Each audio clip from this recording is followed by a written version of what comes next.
Hello दोस्तों, आज मैं आप लोगों को न्यूज़ में बहुत ही चर्चा में चल रहा विषय पर बहुत ही बेहतरीन तरीके से आपको आज मैं इसकी संपूर्ण जानकारी जो भी आपके दिमाग में चल रहा होगा, सबकी जानकारी मिलेगा।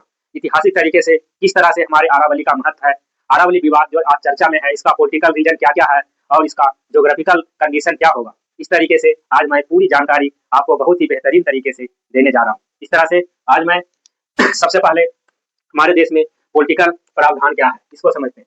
तो आप लोगों को पता होगा हमारे देश में संविधान सबसे ऊपर है। इसी के तहत हमारे संविधान में हर एक चीज का प्रावधान किया गया है। इसी में शेड्यूल अनुसूची जोड़ी गई है, जिसमें भारतीय संविधान में 12 अनुसूची है। पहला अनुसूची कहता है भारत राज्यों का संघ होगा, भारत राज्यों का भारत से अलग नहीं हो सकता। अनुसूची 2 कहता है वेतन, भारत में जितने भी कर्मचारी उसके वेतन और भत्ता की बात करता है। अनुसूची 3 में सारे राज्यसभा में सीटों का आवंटन, राज्यसभा में सीटों का आवंटन किस तरह से होगा उसकी चर्चा अनुसूची 4 में है। अनुसूची 5 में है एससी एसटी क्षेत्र की चर्चा है। और अनुसूची 6 में भारत के पूर्वोत्तर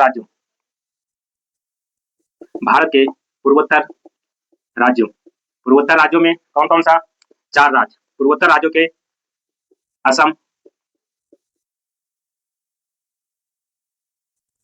मिजोरम और त्रिपुरा राज्य की चर्चा है।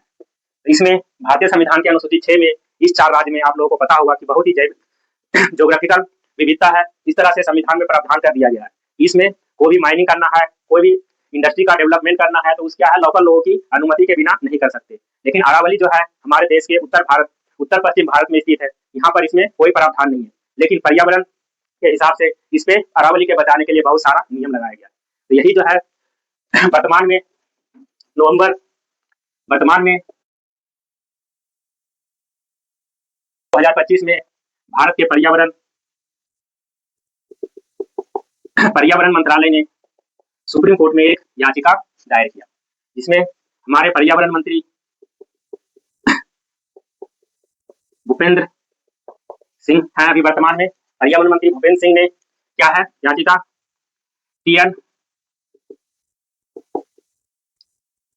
टीएन गोदावर्मन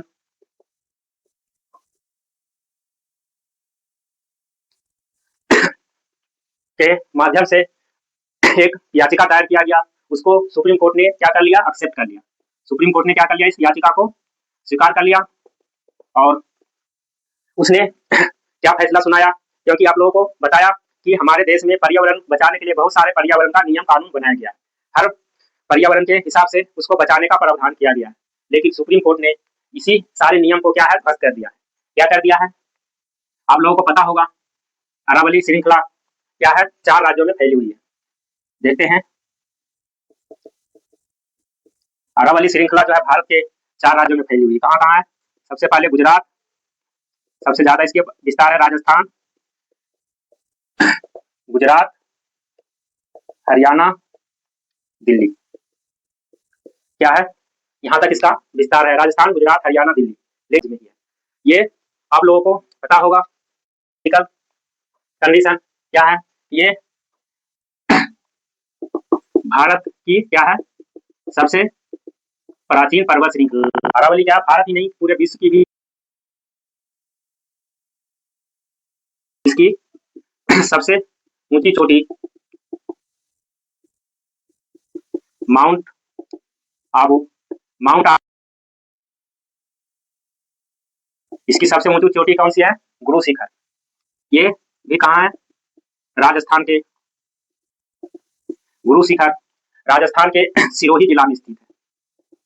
राजस्थान के सिरोही जिला में गुरु शिखर स्थित है, जिसकी जो भारत में क्या है बहुत ही आया है। इसमें बस यही बच पाएगा और पूरा लगभग 90% क्या हो जाएगा, खत्म हो जाएगा। जो अरावली पर्वत का 90% भाग है वो खत्म हो जाएगा, क्योंकि गुरु जो ऊंचाई है वो गुरु शिखर जो पर्वत है इसकी ऊंचाई 1722 मीटर है।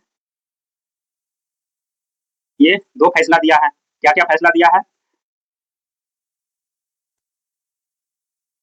100 मीटर से कम है वो अरावली का भाग, जिसकी ऊंचाई 100 मीटर से कम है वो अरावली का भाग नहीं माना जाएगा।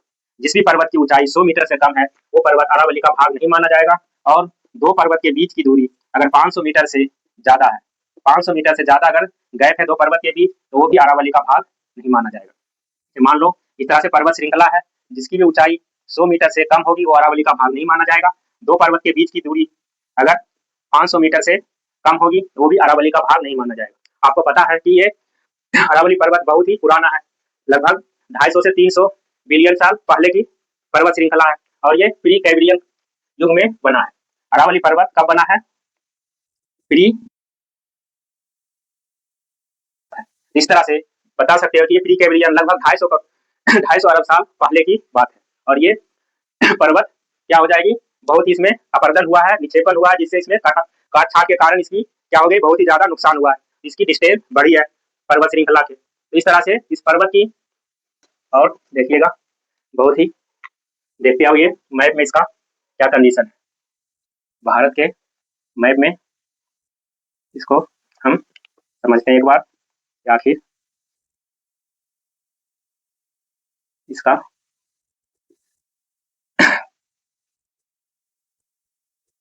डेवलपमेंट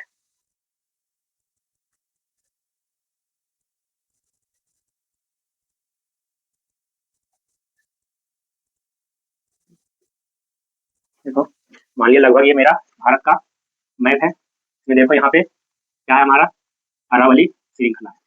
यही यहाँ पे सबसे पहले इधर गुजरात, फिर राजस्थान, यहीं पे है दिल्ली। इस तरह से ये पर्वत श्रृंखला का विस्तार है। और यहीं पे राजस्थान में क्या है, थार मरुस्थल। देखो, को मैं बताया कि अरावली की सबसे ऊंची चोटी वो क्या है, गुरु शिखर। माउंट आबू पर्वत श्रृंखला जो राजस्थान में पड़ती है वो यहाँ पे है। इस तरह से गुरु शिखर राजस्थान में इसकी सबसे ऊंची चोटी, और इस चोटी की ऊंचाई बताया था 1722 मीटर। और ये पूरा जो अरावली है की लंबाई यहाँ से यहाँ तक, मतलब राजस्थान में 550 किलोमीटर जो अरावली की लंबाई है राजस्थान में। तो सबसे ज्यादा प्रभावित इस पर्वत से कौन है, वह राजस्थान। अब देखो, आप लोगों को पता होगा यहाँ पे थार मरुस्थल है। जब गर्मी के दिनों में क्या होगी, तेज हवा चलेगी, चलती है, तो क्या अरावली पर्वत इस हवा को विड्रोल कर लेती है, रोक लेती है, और उस तरह से उस हवा को उत्तर भारत में पहुंचने से रोक लेती है, जिससे क्या होता है, वहां पर मरुस्थल के विस्तार को वो कंट्रोल कर रखती है। अगर अरावली पर्वत खत्म हो जाएगा तो ये जो इसपे यहाँ पे थार मरुस्थल इतना बड़ा, इसका जो रेत होगा कहाँ, उत्तर भारत में फैलेगा, और यहाँ पर हिमालय पर्वत श्रृंखला है, हिमालय पे पहुंचेगा। पता होगा हिमालय में ठंड के कारण बर्फ जमा, जब उस बर्फ पे ये क्या होगा, रेत का परत बिछेगा, जब इस पे गर्मी पड़ेगी तो क्या होगा, बहुत ही जल्दी ये गर्म हो जाएगा, और गर्म होकर ये क्या करेगा, बर्फ को पिघलाएगा, जिससे क्या होगी, जो उत्तर भारत के राज्य वहां पर बाढ़ आएगा। इस तरह से यहाँ पर मरुस्थल का विस्तार होगा। और देखो अब इसके क्या क्या होगा, सबसे पहले मरुस्थल का विस्तार होगा, क्या होगा, मरुस्थल बढ़ेगी, मरुस्थल का विस्तार होगा। उसके बाद क्या होगा, तो यहाँ पर ग्राउंड वाटर होगी, मतलब जमीन के नीचे पानी का लेवल कम होगा, क्योंकि इससे पानी का क्या होता है, रिसाइकल होती है, जमीन के नीचे पानी जाती है पहाड़ के कारण। उसके बाद यहाँ पर पर्यावरण प्रभावित होगा, इसमें रहने वाले बहुत सारे जीव जंतु क्या होंगे, खत्म हो जाएंगे। जब अरावली श्रृंखला खत्म होगी तो जीव जंतु भी खत्म हो जाएंगे। उसके बाद देखो, यहाँ पर सबसे नष्ट हो जाएगा। उसके बाद इसमें जो वन संरक्षण जो नियम बनाया गया है, उस नियम के अनुसार इसको क्या होगा, प्रावधान नहीं मिलेगा, क्योंकि सुप्रीम कोर्ट ने नियम ही बदल दिया है। जो भी पर्वत की ऊंचाई 100 मीटर से कम होगी, उसकी ऊंचाई उसे क्या किया जाएगा, इसका पार्ट नहीं माना जाएगा। इस तरह से क्या होगा, नुकसान होगा, मरुस्थल का विस्तार होगा। ये गुजरात, राजस्थान, हरियाणा, दिल्ली, ये 4 राज्यों में इसका विस्तार है। ये विस्तार क्या होगा, खत्म होगा।